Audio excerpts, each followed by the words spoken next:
Então, genericamente, a gente pode dizer que a falácia ela é um erro argumentativo.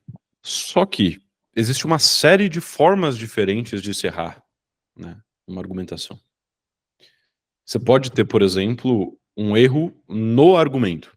Você pode ter, ou seja, interno ao argumento. Você pode ter um erro no seu ato de argumentar.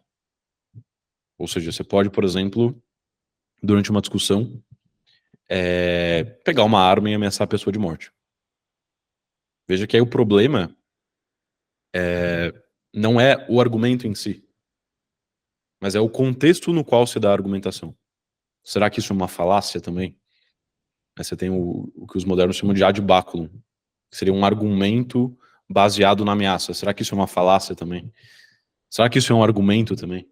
Então, a gente precisa delinear melhor o que é uma falácia.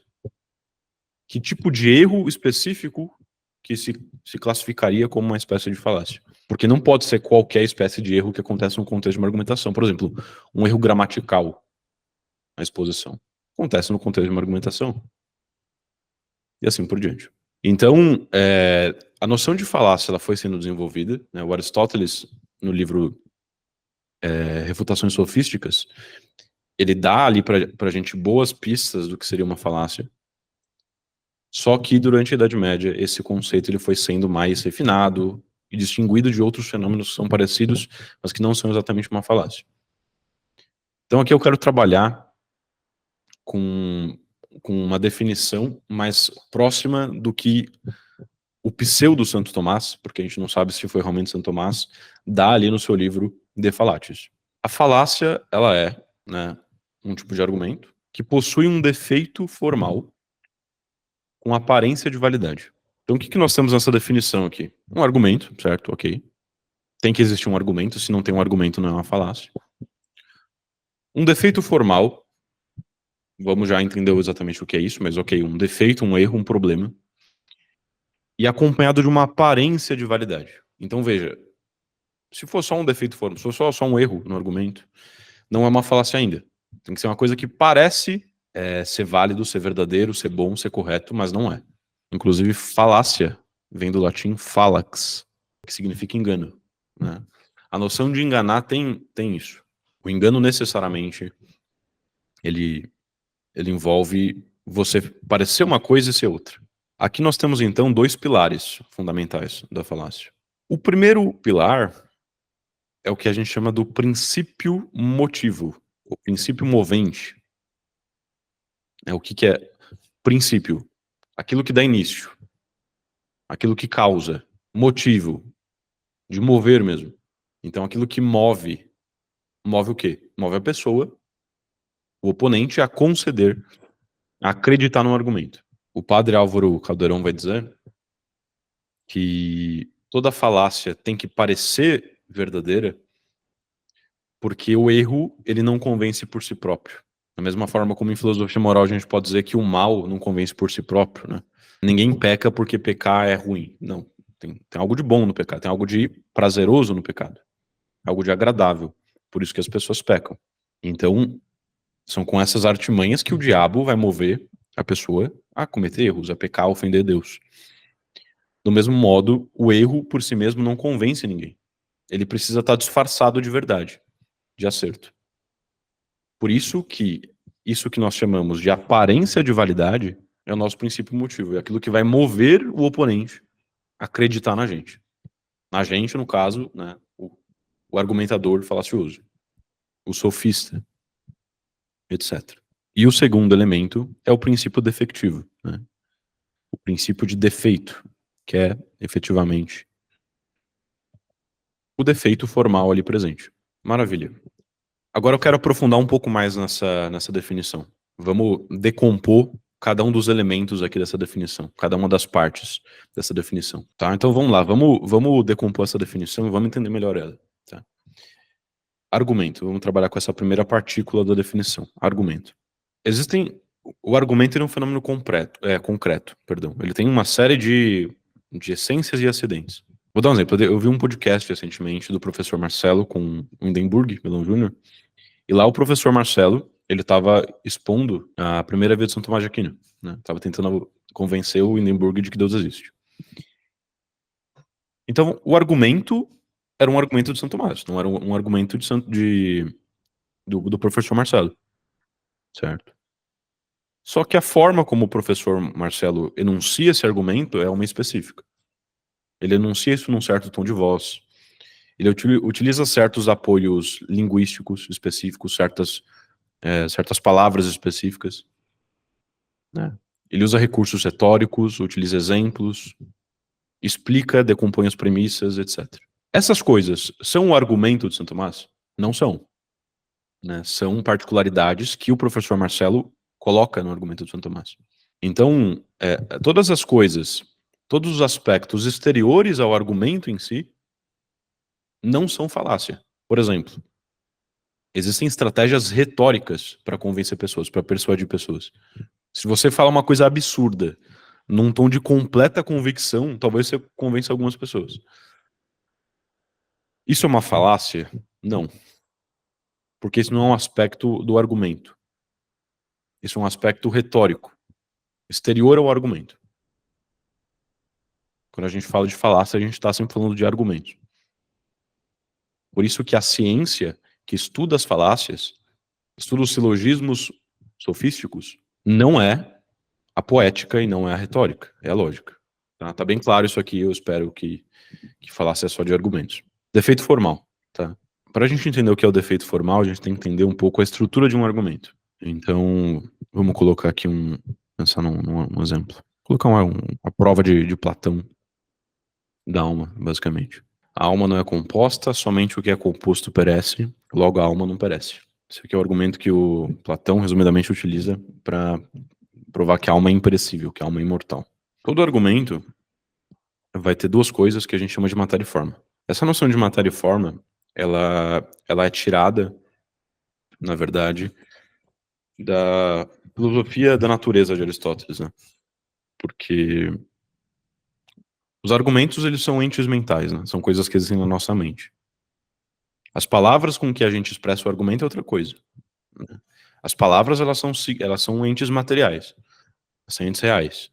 Mas os argumentos, eles existem na nossa mente. Então, as coisas que estão na nossa mente, elas não têm matéria, né? Elas são imateriais. Só que, por analogia, a gente aplica o conceito de matéria e forma que Platão usava, esse binômio matéria e forma, né?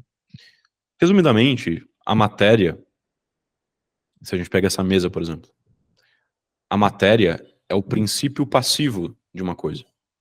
Todos os entes reais têm matéria e forma. A matéria é o princípio passivo da coisa. E a forma é o princípio ativo, o princípio determinante. Então, se eu pego essa mesa, um marceneiro pegou um pedaço de madeira e foi esculpindo, foi cortando, enfim, até montar essa mesa. Então veja que a madeira estava ali e o marceneiro imprimiu uma forma nessa madeira. Por semelhança com esse binômio, que a gente vai dizer que o argumento possui matéria e forma. Porque de forma muito semelhante, o argumento ele tem um aspecto dele que é mais passivo e um aspecto dele que é mais ativo. A gente diz que a matéria de um argumento são os termos e proposições. Todo mundo ok para o que é termo e o que é proposição? Proposição é quando eu arranjo os termos de um modo em que eu posso dizer, por exemplo, a alma não é composta. Só que ela tem uma especificidade que ela tem um valor verdade, né? Proposições sempre têm um valor verdade, elas sempre são verdadeiras ou falsas. Diferentemente de uma pergunta que não é verdadeira ou falsa, né? Perguntas não têm essa característica. Então, proposições é a mesma coisa que afirmações, ou asseverações, ou discurso enunciativo na gramática, tá? Aí nós pegamos um amontoado de termos e proposições, porque, veja, essa proposição sozinha, ela não é um argumento. Essa proposição sozinha, ela não é um argumento. Essa proposição sozinha não é um argumento. Na verdade, essas três proposições juntas também não são um argumento. Se eu pegar e listar uma lista de um monte de proposições, eu não vou formar um argumento. Eu preciso arranjar essas proposições de um modo, né, em que essas anteriores implicam numa posterior. E aí nós teremos um argumento. Então, um argumento, podemos colocar como um arranjo, um conjunto de proposições em que umas implicam logicamente noutra. A minha letra é bem feia, tá, pessoal? Então, se alguém não entender alguma coisa, pode perguntar. E aí, então, quando eu imprimo essa forma nesses termos e proposições, nessa matéria, portanto, aí eu tenho justamente um argumento. A forma, resumidamente, é a estrutura do argumento, né? Lá nos prolegômenos, a gente investiga com mais precisão o que seria essa estrutura do argumento, essa forma do argumento, que eu explico que é o modo e a figura do argumento juntos, né? Essa que é a forma do argumento. Só que aí a gente precisaria desviar um pouquinho para a gente compreender exatamente o que é forma e figura. E, bom, como a maioria de vocês já é aluno aqui dos prolegômenos, então, se vocês não viram ainda essa aula, vocês vêm depois e aí vocês vão compreender melhor, tá? Mas, resumidamente, é a estrutura de um argumento, tá? Então, uma falácia, ela envolve sempre um defeito formal. O que isso significa? O fato de eu ter um termo inadequado não vai tornar um argumento falacioso. O fato de eu ter uma proposição falsa não vai tornar um argumento falacioso. Mas é um defeito na forma do argumento, na estrutura do argumento que torna ele falacioso. Termo, proposição e argumento são os produtos das três operações da inteligência. A gente também investiga isso nos prolegômenos. Cada uma dessas três coisas, os termos formados pela primeira operação do intelecto, da inteligência, eles têm uma qualidade própria, que é a adequação. Termos são adequados ou inadequados. Proposições são verdadeiras ou falsas. Tem como um termo ser verdadeiro ou falso? Não. Só por analogia, só por semelhança. Mas no sentido aqui específico da proposição, não. Tá? Tem como uma proposição ser adequada e inadequada? Não. No mesmo sentido do termo, não. Tá? E no caso do argumento, a gente tem um adjetivo próprio para ele, uma qualidade própria, que é a validade. Um argumento é válido, basicamente, quando a sua estrutura não tem um defeito formal. É inválido quando possui. Tá? Então, na verdade, a gente poderia até resumir essa definição e colocar aqui que uma falácia é um argumento inválido com aparência de validade. Mas o que é essa invalidade? Vamos explorar mais um pouquinho isso aí. Se eu pego esse argumento aqui de Platão, a alma não é composta, somente o que é composto perece, logo a alma não perece. Uma forma muito prática de descobrir se um argumento é válido ou inválido é fazer o seguinte experimento mental. Tenta imaginar um mundo possível, ou seja, um outro universo, em que cada uma dessas premissas é verdadeira. Então a alma não é composta e somente o que é composto perece. E aí nesse universo, essas premissas são verdadeiras e a conclusão é falsa. Tenta imaginar isso. Se você consegue imaginar isso, se é uma coisa concebível, o argumento é inválido. Se é uma coisa absolutamente inconcebível, o argumento é válido. No nosso caso, Platão, a alma não é composta. Somente o que é composto perece. Logo, a alma não perece. Tem como imaginar um mundo em que a alma não é composta, somente o que é composto perece e a alma não perece? Não. Isso é contraditório com as informações anteriores. Não tem como você conciliar essas duas coisas. É como querer conciliar ser quadrado e ser redondo. Né? São coisas inconciliáveis. É uma combinação inconcebível. Então, um argumento válido é um argumento em que as premissas verdadeiras e a conclusão falsa é simplesmente inconcebível. Dito de outro modo, é a qualidade de um argumento cujas premissas implicam na conclusão. Perdão, vou acrescentar aqui, implicam logicamente na conclusão, tá? E aí uma forma de fazer um teste prático disso é fazer esse experimento mental. Invalidade, obviamente, é a qualidade de um argumento que não cumpre com essas condições. E aí a gente consegue compreender de forma muito clara que proposições, por exemplo, não podem ser válidas ou inválidas. Né? E nem argumentos podem ser verdadeiros ou falsos. Argumentos só são válidos ou inválidos.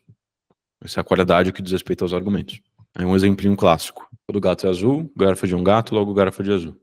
Esse argumento é válido? Sim. Alguém tem Sim. dúvida de que ele é válido ou não? Tá, então é um argumento válido, né? Por quê? A premissa dele é falsa, né? Obviamente, na verdade, todo gato é azul. Mas em que momento a gente disse que, para um argumento ser válido, todas as suas proposições têm que ser verdadeiras? Isso não foi dito, né? Isso também é uma coisa que eu acho importante que seja desenvolvida nas pessoas, né? Tem uma frase do Gugu, o Luiz Gonzaga de Carvalho, que é o filho do Olavo de Carvalho, para quem não conhece, que é muito boa, que ele diz assim: o problema do brasileiro é que ele só sabe ler entre linhas. As linhas ele não sabe ler. Ou seja, Muitas pessoas têm esse problema que elas não leem o que está escrito numa definição, por exemplo, numa afirmação, e elas querem ficar adivinhando o resto. Então, uma habilidade importante que vocês devem buscar possuir é essa. Prestem atenção no que está sendo dito. Né? Não extrapolem com a sua imaginação o que a pessoa quis dizer, enfim. Ou pelo menos façam isso com controle, né? Tendo consciência de que você que está extrapolando, você está tentando adivinhar alguma coisa, mas isso não está ali escrito. Né? Isso é uma coisa importante. Enfim, é uma coisa perfeitamente conciliável um argumento válido com proposições falsas. Esse é um caso de um argumento. Tem uma proposição falsa, uma verdadeira e uma conclusão falsa. Tá? Um argumento inválido, quer dizer, um argumento válido, certo? Vamos usar outra cor aqui para o válido. Válido, mas com premissas falsas. E do mesmo modo, é possível você construir um argumento. Por exemplo, Sócrates é ateniense, todo grego é europeu, logo Sócrates é filósofo. 3 proposições verdadeiras. Sócrates é ateniense, todo grego é europeu, Sócrates é filósofo. O argumento é válido? Obviamente não. Né? Porque a forma como essas proposições, essas informações estão arranjadas, não se combinam entre si de um modo a implicar na última proposição, que é a conclusão. Você não consegue arranjar de nenhum modo essas duas premissas de uma maneira que implique logicamente na conclusão. Então, a qualidade de verdade e falsidade e a qualidade de validade e invalidade não tem uma relação intrínseca necessária, mas existe uma certa relação, que a gente pode dizer que é uma propriedade dos argumentos válidos. O que é uma propriedade? Alguém que fez os prolegômenos, se quiser responder o que é uma propriedade, que lembre.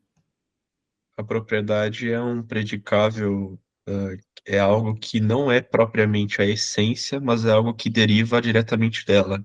Por exemplo, então, o homem ser passível da hilaridade é algo que deriva da essência de homem, mas que não necessariamente é a essência.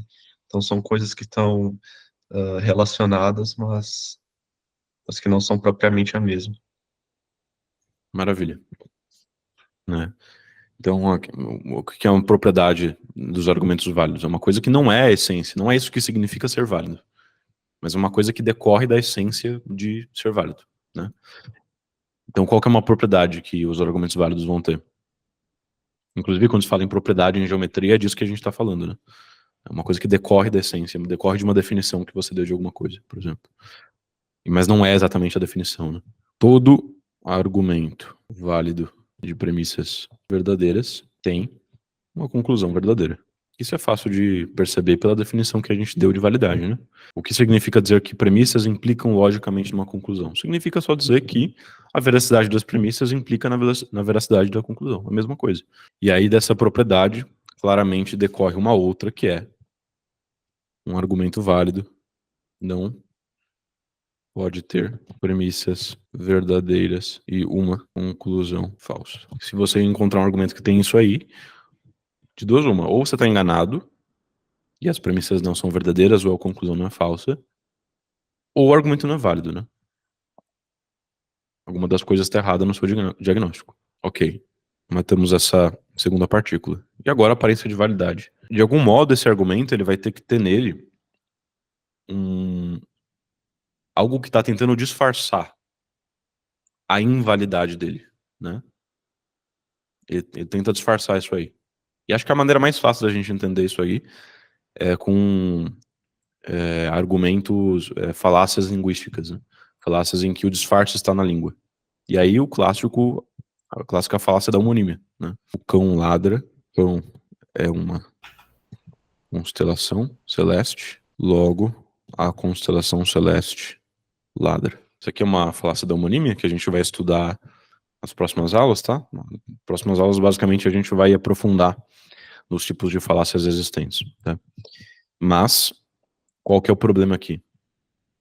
Claramente, as duas palavras aqui, cão e cão, né? No caso, uma palavra só, elas têm significados diferentes, né? Uma se refere ao animal e outra se refere precisamente à constelação. E é o que a gente falou, o silogismo tem que ter 3 termos. O que acontece aqui? Nós temos 4 termos, né? 4 termos categorimáticos. Então vamos fazer a contagem. termo menor, constelação celeste, ladra, nosso termo maior, e cão, que seria o termo médio. Só que aqui nós temos 2 termos médios, né? Então nós temos 4 termos. Estamos ferindo uma regra do silogismo. É um argumento inválido. Só que se eu falasse assim, o animal cão ladra, a constelação cão é uma constelação celeste. Logo, a constelação celeste ladra. Eu enganaria alguém? Eu não enganaria, né? Então o que eu preciso fazer? Eu preciso criar um disfarce para o meu argumento, para ele parecer uma coisa válida. E nesse caso, eu usei a língua, né? A ambiguidade linguística para fazer isso. Por isso que a gente classifica dentro das falácias linguísticas, tá? Pode perguntar. A impressão que eu tenho é que quanto menos você define, mais fácil é cometer uma falácia, então. É mais ou menos por aí? Sim, principalmente as linguísticas, né? Quanto mais obscuridade você usa os seus termos, mais fácil é você enganar os outros, né? É aquela coisa. Por isso que eu sempre digo que uma pessoa que tem convicção do que ela acredita, ela vai tentar argumentar de uma maneira clara. Porque a clareza, ela é exposição, né? Você está mostrando as entranhas do seu raciocínio. Agora, se você argumenta de uma forma obscura, você esconde os defeitos do seu raciocínio. Aí você pode estar certo, mas você pode estar errado também. Não dá para saber com clareza. Então isso aqui é um exemplo de uma aparência de verdade, onde o princípio motivo dessa falácia, desse engano, é precisamente a ambiguidade da palavra cão, ok? Para finalizar, pessoal, acho que agora a gente já tem uma definição clara de falácia. Eu queria só fazer uma distinção de 3 termos aqui que costumam causar uma certa confusão, que é falácia, sofisma e paralogismo, tá? Essas são palavras que elas são, se eu não me engano, contemporâneas, né? Eu acho que o próprio Aristóteles chegou a utilizar as 3 palavras. Posso estar enganado, mas acho que sim. Até porque eu não li em grego, então eu não tenho certeza. Então, elas são frequentemente usadas, né, como sinônimos. Só que com o tempo, para criar uma organização terminológica e tudo mais, começou-se a separar as coisas, né, dividir as coisas para serem diferentes, tá? Então, tradicionalmente a gente fala que tanto o sofisma quanto o paralogismo são falácias, tá? Falácia. Então a gente tem aqui a falácia como o gênero delas. E a diferença específica, aquilo que distingue os dois, é a presença ou não de intenção de enganar, tá? Quando você não tem a intenção de enganar, o seu engano, o seu erro é não intencional, você se confundiu sem querer, você cometeu esse erro, é um paralogismo. Quando é intencional, é um sofisma. E aí o sofisma, né, remete aos sofistas, justamente, que eram aqueles que lucravam, basicamente, com argumentação, com raciocínio filosófico. Por isso que usa justamente o termo, né, sofisma.